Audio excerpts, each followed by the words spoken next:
Hello students, welcome to education insights. आज के lecture में बात करने वाले हैं। अगला टॉपिक जो है गवर्नमेंट बजट के कंपोनेंट्स या फिर गवर्नमेंट बजट का स्ट्रक्चर कि गवर्नमेंट बजट में कौन कौन से कंपोनेंट इंक्लूड किए जाएंगे जिनके बेसिस पर गवर्नमेंट बजट होगा फॉर्म।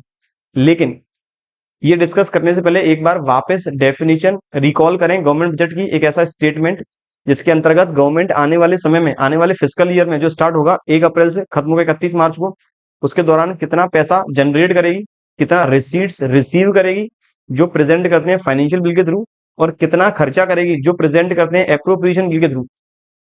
उस स्टेटमेंट को बोला गया है गवर्नमेंट बजट या फिर एनुअल फाइनेंशियल स्टेटमेंट। तो दो चीजें हमें डिस्कस करनी है, दो आइटम या फिर दो कंपोनेंट डिस्कस करने हैं, रिसीट्स और एक्सपेंडिचर। जो बजट में रिसीट्स प्रेजेंट करेंगे उन्हें बोलेंगे बजटरी रिसीट्स, और बजट में जो एक्सपेंडिचर प्रेजेंट करेंगे उन्हें बोलेंगे बजटरी एक्सपेंडिचर। तो यहां पर मेरा कैश का होगा इनफ्लो, इनफ्लो ऑफ कैश जो फाइनेंस बिल के फॉर्म में कंसीडर किया जाएगा, और यहां पर होगा कैश का आउटफ्लो, कैश का रहेगा आउटफ्लो जो एप्रोप्रिएशन बिल के कंटेक्स्ट में प्रेजेंट किया जाएगा। ऐसे बोलेंगे एप्रोप्रिएशन बिल और इसे बोलेंगे फाइनेंस बिल।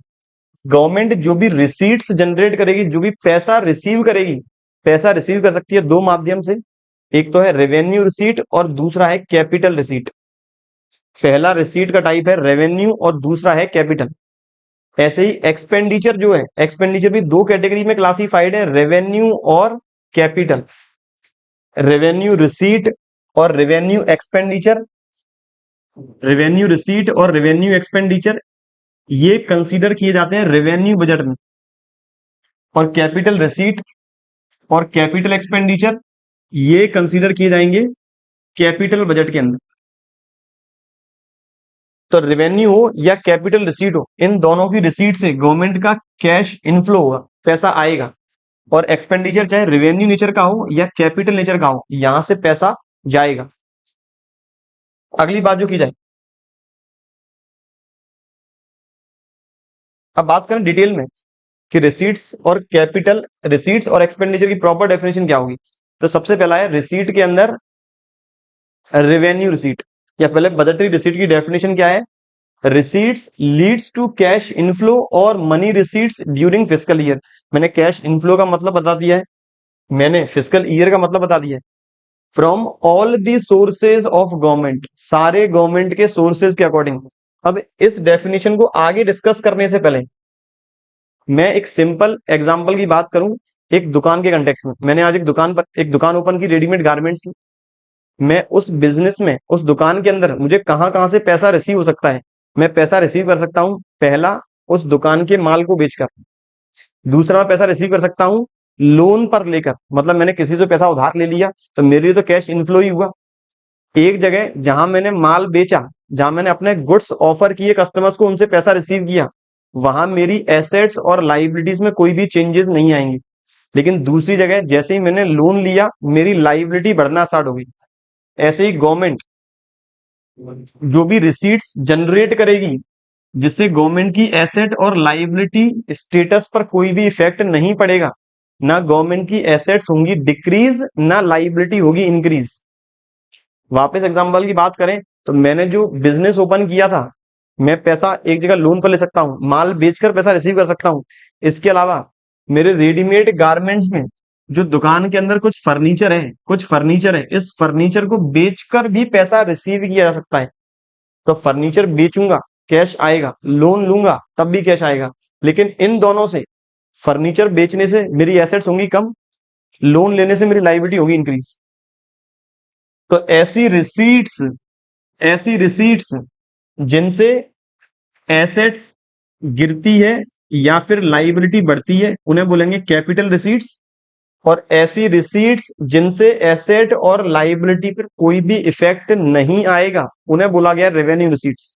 या फिर रेवेन्यू रिसीट्स की दूसरी डेफिनेशन, ऐसी रिसीट्स जो गवर्नमेंट को अपने नॉर्मल फंक्शनिंग करने में मदद, नॉर्मल फंक्शनिंग के दौरान गवर्नमेंट जनरेट करती है। ऐसी रिसीट्स जो गवर्नमेंट अपनी नॉर्मल फंक्शनिंग मतलब अपनी जो ऑर्गेनाइजेशन है उन ऑर्गेनाइजेशन के डेली रूटीन में जो भी पैसा रिसीव कर रही है उसे बोला गया है रेवेन्यू रिसीट।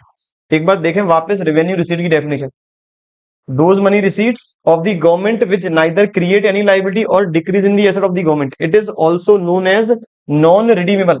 अब मेरी लाइबिलिटी बढ़ी ही नहीं तो मुझे लाइबिलिटी का पेमेंट नहीं करना होगा, that's why revenue receipt is known as non redeemable receipts.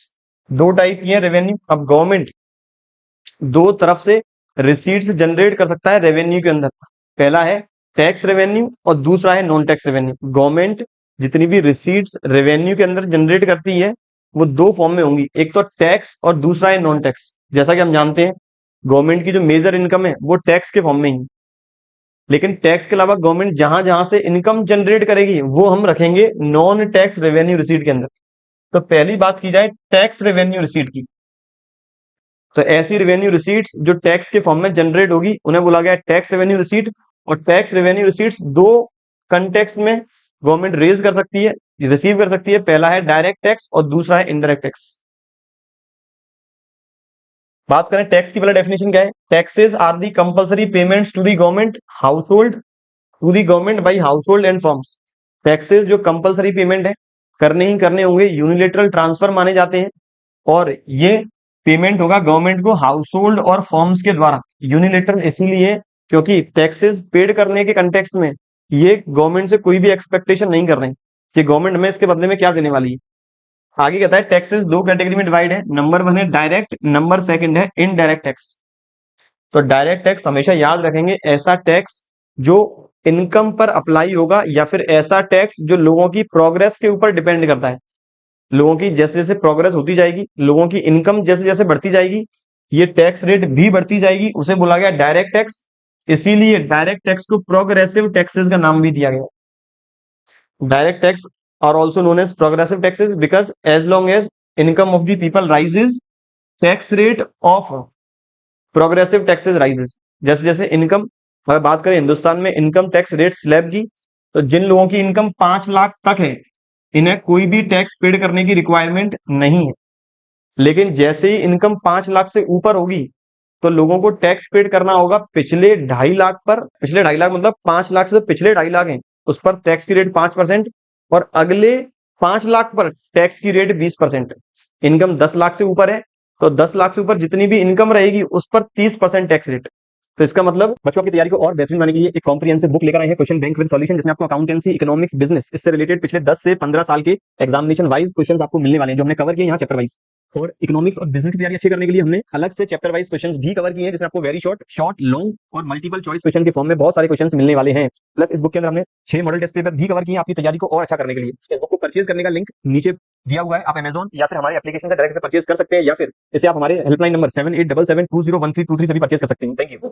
Income जैसे जैसे लोगों की बढ़ने लगी टैक्स रेट भी बढ़ने लगा, इसे कवर करेंगे डायरेक्ट टैक्स रेट के अंदर। तो गवर्नमेंट एक जनरेट कर रही है डायरेक्ट टैक्स, आगे कहता है इसके अंदर इंक्लूड करते हैं इनकम टैक्स जो अप्लाई होगा इंडिविजुअल पे, कॉर्पोरेट टैक्स जो अप्लाई होगा फर्म्स पे, गिफ्ट टैक्स, वेल्थ टैक्स जो एबॉलिश हो चुका है, खत्म हो चुका है।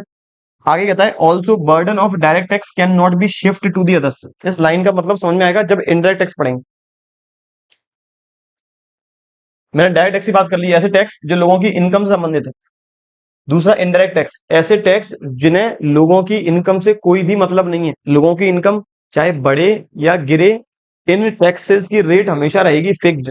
जैसे आज एक 10,000 रुपए का मोबाइल अगर कोई रिक्शे वाला परचेज करेगा या फिर एक व्यक्ति जो करोड़ों का मालिक है, जो महीने में करोड़ों या लाख रुपए कमाते हैं, वो भी 10,000 रुपए का मोबाइल परचेज करेंगे, तब भी दोनों को जीएसटी की रेट 18% ही देनी होगी। आज एक मोबाइल रिक्शा वाला खरीदे जो सपोज महीने कमाता है 10,000 रुपए या 20,000 रुपए जो भी इसकी इनकम है, और एक व्यक्ति जो महीने के कमाता है 10 लाख, यदि दोनों 10,000 वाला मोबाइल खरीदेंगे तो रिक्शे वाले को भी 18% जीएसटी पेड करनी होगी और दूसरे व्यक्ति को भी 18% जीएसटी पेड करनी होगी। अगर यही बात होती ऊपर प्रोग्रेसिव टैक्स की तो रिक्शे वाले को कोई भी जीएसटी पेड, कोई भी इनकम टैक्स पेड नहीं करना था, जबकि उस व्यक्ति को इनकम टैक्स पेड करना होता। यही बात मैंने की रिग्रेसिव टैक्सेस की, तो रिग्रेसिव टैक्सेस का इफेक्ट कभी भी इनकम के कंटेक्स्ट में नहीं आएगा। तो that's why indirect taxes are also known as regressive taxes because these are not concerned with the progress of a person। जिसके अंदर इंक्लूड करेंगे, indirect tax में इंक्लूड करेंगे सर्विस टैक्स, सेवाओं पर लगने वाला कर जो जीएसटी आने के बाद एबॉलिश हो गया, वैल्यू एडेड टैक्स जीएसटी के आने के बाद ये भी एबॉलिश हो गया, लेकिन कुछ गुड्स ऐसे अभी अभी भी हैं जिन पर वैट अप्लाई होता है, central sales tax, goods and service tax, excise duty, custom duty etcetera, ये सारे ही इनडायरेक्ट टैक्स की डेफिनेशन के अंदर आते हैं। Also burden of indirect tax can be shift to others, और इसके साथ साथ जो इनडायरेक्ट टैक्स का बर्डन है वो दूसरे व्यक्तियों को शिफ्ट किया जा सकता है, क्योंकि इनडायरेक्ट टैक्स का बर्डन हमेशा वही व्यक्ति बियर करेगा जो फाइनली उस गुड को कंज्यूम करेगा। जैसे आज किसी दुकानदार ने एक मोबाइल फोन खरीदा वापस रीसेल करने के लिए, तो दुकानदार ने जो जीएसटी पेड किया उस जीएसटी को वो अपने ग्राहक से वसूल कर लेगा, तो अल्टीमेट जीएसटी किसने बियर करी? उस ग्राहक ने। तो इसीलिए कहते हैं यहां पर जो बर्डन है टैक्स का वो फर्दर शिफ्ट किया जा सकता है, लेकिन इस जगह डायरेक्ट टैक्स के अंदर उस बर्डन को शिफ्ट नहीं करेंगे। मैंने जो आज इनकम कमाई, मैंने सरकार को टैक्स पेड कर दिया, अब इस जो टैक्स पेड मैंने किया उस टैक्स को आगे फर्दर शिफ्ट नहीं किया जा सकता किसी गुड या फिर सर्विस के अगेंस्ट। ये बात थी बच्चों सबसे पहला रेवेन्यू रिसीट का टाइप जो था टैक्स रेवेन्यू रिसीट। अब दूसरा है non tax revenue receipts. Non tax revenue receipt कहता है ऐसी रिसीट्स जो अदर देन टैक्स रिसीट्स हैं। अब सरकार को टैक्स के अलावा कहां कहां से इनकम है? सरकार डोनेशन रिसीव करती है, इसके अलावा गवर्नमेंट की जो अंडरटेकिंग्स हैं, गवर्नमेंट की जो पीएसयूज हैं, पब्लिक सेक्टर अंडरटेकिंग जो बिजनेस चल रहे हैं, जैसे आईआरसीटीसी है जो ऑर्गेनाइजेशन गवर्नमेंट रन कर रही है, वहां से इनकम जनरेट कर रही है। इसके अलावा गवर्नमेंट फीस फाइन्स पेनल्टीज के थ्रू इनकम जनरेट कर रही है, और गवर्नमेंट इनकम जनरेट कर रही है जो इन्वेस्टमेंट किया है शेयर्स या फिर डिवेंचर में, वहां पर इंटरेस्ट की इनकम या फिर डिविडेंड की इनकम। तो ऐसी इनकम जो टैक्स रिसीट्स के अलावा है उसे नाम दिया गया है नॉन टैक्स रेवेन्यू रिसीट्स का, जिसके अंदर कवर करते हैं गवर्नमेंट की पीएसयूज की इनकम, गवर्नमेंट ने जो इन्वेस्टमेंट किया है उस पर डिविडेंड या फिर इंटरेस्ट, गवर्नमेंट ने जो कैश ग्रांट या फिर डोनेशन रिसीव किया है इंटरनेशनल या फिर फॉरेन कंट्रीज से, और गवर्नमेंट जो भी फीस फाइन्स या फिर पेनल्टीज कलेक्ट कर रही है। इसके अलावा एसटीटी भी यही कवर करेंगे, जो भी गवर्नमेंट स्पेक्ट्रम की इनकम जनरेट करी है वो भी यही कवर करेंगे। तो बच्चों ये बात थी रेवेन्यू रिसीट्स और नॉन टैक्स रेवेन्यू रिसीट्स की। इस टॉपिक में या इस पूरे चैप्टर में सबसे पहला इंपॉर्टेंट पार्ट है जो मैंने पिछले लेक्चर में डिस्कस किया, गवर्नमेंट के ऑब्जेक्टिव, गवर्नमेंट बजट के ऑब्जेक्टिव्स। दूसरा इंपॉर्टेंट पार्ट है दूसरा इंपॉर्टेंट पार्ट है टैक्स रेवेन्यू रिसीट्स। ऐसे ही आगे जो टॉपिक है कि कैपिटल रिसीट क्या है, कैपिटल एक्सपेंडिचर क्या है, रेवेन्यू एक्सपेंडिचर क्या है।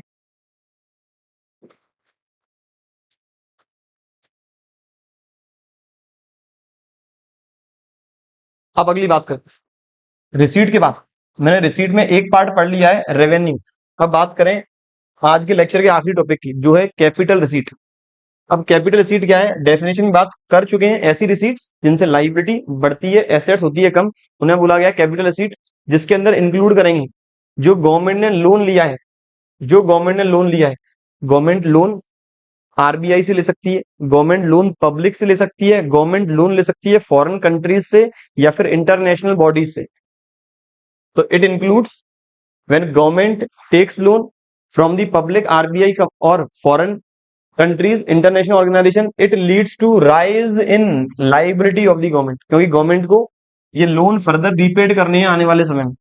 फर्दर कहता है सिमिलरली ऐसे ही जब गवर्नमेंट अपनी एसेट्स बेचती है, एसेट्स जैसे गवर्नमेंट ने अपनी जो पब्लिक सेक्टर अंडरटेकिंग्स है वो बेच दी, अपनी जो पीएसयूज है उसके शेयर बेच दिए किसी दूसरी एंटिटी को, तो वहां से जो पैसा जनरेट हुआ रिसीट है, लेकिन यहां से एसेट्स हो गई कम, इसीलिए कैपिटल रिसीट है। Similarly, when government sells an asset, that it means that in future its earning from that asset will disappear. Thus, these receipts can be debt creating or non-debt creating. तो जो पहला वाला जो component था इसे नाम दिया गया डेट क्रिएटिंग का। ये डेट क्रिएटिंग बात कर रहे हैं इसके कंटेक्स्ट में। और जो दूसरा वाला है वो है non debt creating receipt. Assets बेचेंगे तो कोई भी डेट क्रिएट नहीं होगा, वो नॉन डेट क्रिएटिंग रिसीट है। इसके अंदर इंक्लूड किया गया है sale of shares in PSUs के शेयर गवर्नमेंट ने बेच दिए, डिसइन्वेस्टमेंट। इसके अलावा इंटरनल बोरोइंग्स अपने देश की जनता से, बैंक्स से या फिर प्रोड्यूसर से, फॉर्म से। जो एक्सटर्नल बोरोइंग है, जो गवर्नमेंट कर रही है फॉरेन कंट्री से या फिर इंटरनेशनल ऑर्गेनाइजेशन से, हो सकता है वो किसी कंसेशनल रेट पे लिया हो, या हो सकता है वो कमर्शियल बोरोइंग्स हो जिसमें कोई भी कंसेशनल या फिर कंसेशन की रेट इंक्लूड नहीं है। ये बात थी बच्चों ओवरऑल रेवेन्यू रिसीट और कैपिटल रिसीट के बारे में। ऐसे ही एक्सपेंडिचर के बारे में डिस्कस करने वाले हैं अपने अगले लेक्चर में। तब तक पढ़ते रहिए और बने रहिए हमारे साथ। Thank you.